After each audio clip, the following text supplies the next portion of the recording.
Hello and welcome to Crimes Through Time, a weekly snapshot of crime history. In St Mary's, the Virgin Church in Burwell is a memorial depicting a flaming heart and angel wings for one of Cambridgeshire's worst tragedies. Welcome to the case of the Burwell fire. The evening of the 8th of September 1727 should have been a night of joy and laughter for the community of Burwell, a small village 30 minutes outside of Cambridge. Richard Shepherd owned and performed a travelling puppet show. He, his wife, daughter and 2 servants had arrived in Burwell earlier that week and had decided to rent a barn to put on a performance. Everyone in the village was excited. Attendance was expected to be very high. Robert was charging just a penny entrance fee. The barn was packed to the rafters with spectators. Nearly 100 gained entrance and there was still a queue to get in. One person looking to watch the show was Richard Whittaker. He worked for the farmer that owned the barn and was charged with the care of 2 horses that were stabled inside. He believed he should therefore be given free entry. Richard Shepherd disagreed. Annoyed, he walked away. Inside, the cramped conditions were causing discontent and some people were becoming disorderly. The fateful decision was made to seal the door. They thought that this would prevent trouble from erupting inside, as well as stopping the flow of people into the building. There was no lock bar, so they nailed it shut from the inside. The first act was a conjurer, and he took the stage at 8 p.m, followed by a 2-handed piece performed by the Shepherds.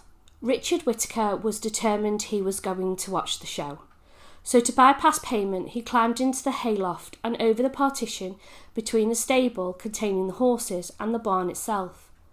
With him he carried a lantern with a short candle. Around 9 p.m, that lantern containing the lit candle was knocked over.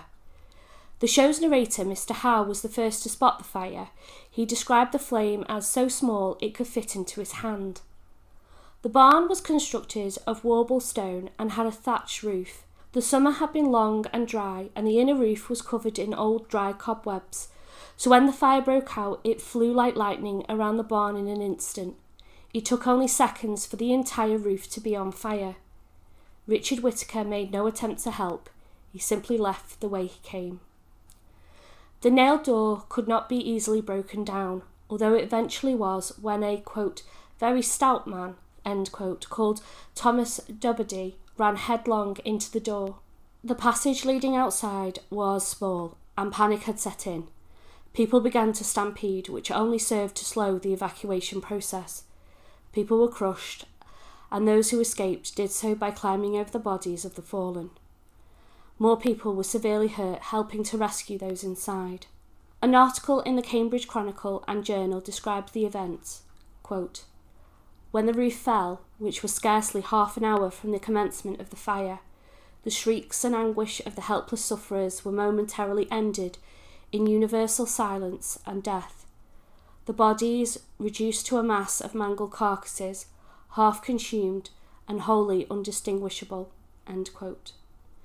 In total, 51 children and 27 adults perished in the flames, including Richard Shepherd, his wife, daughter and 1 servant. 2 more would die of their injuries later. Unfortunately, the fire was not contained to the barn, and several outhouses and houses were also consumed by fire. It is reported that an elderly lady and a child would die in the houses. Richard Whittaker was jailed at Cambridge Castle until his trial in Cambridge Assizes on the 27th of March 1728. The son of the farmer Richard worked for was with him in the hayloft. He reported that Richard was, quote, beating the lantern about and seemed provoked for not having been let in, end quote. He was also identified by one of the rescuers, who would later die. Quote, "That was the man that said he would set the barn on fire over their heads, if he did not let him in to see the sight for nothing," end quote. Regardless of these testimonies, he was acquitted. It was decided that the incident was nothing more than a tragic accident. The victims of the fire were buried in a mass grave, marked with the distinctive white headstone and inscribed with, quote, "To the memory of the 78 people who were burnt to death in the barn in Burwell on September the 8th, 1727, end quote. It wouldn't be until 47 years later that the truth would be revealed when a man made a deathbed confession. A newspaper report in the Ipswich Journal from the 19th of February 1774 reads, "Deathbed Confession. A report reveals that an old man who died a few days ago at a village near Newmarket was just before his death seemed very unhappy. He said he had a burden to disclose. He then confessed that he had set the fire to the barn at Burwell on September 8, 1727, when no less than 80 persons unhappily lost their lives. He said he was an ostler, who is a person employed to look after horses of people that are staying at an inn, at the time, and that having an antipathy to the puppet showman was the cause of the committing the diabolical action attended with such dreadful consequences." No one is named in the report, but it was Richard Whittaker, the final confession of the man responsible for the blaze, haunted by the consequences of his actions. Thank you for watching. Please like and subscribe. Let me know what you think of this case in the comments below, and I look forward to welcoming you in the next one.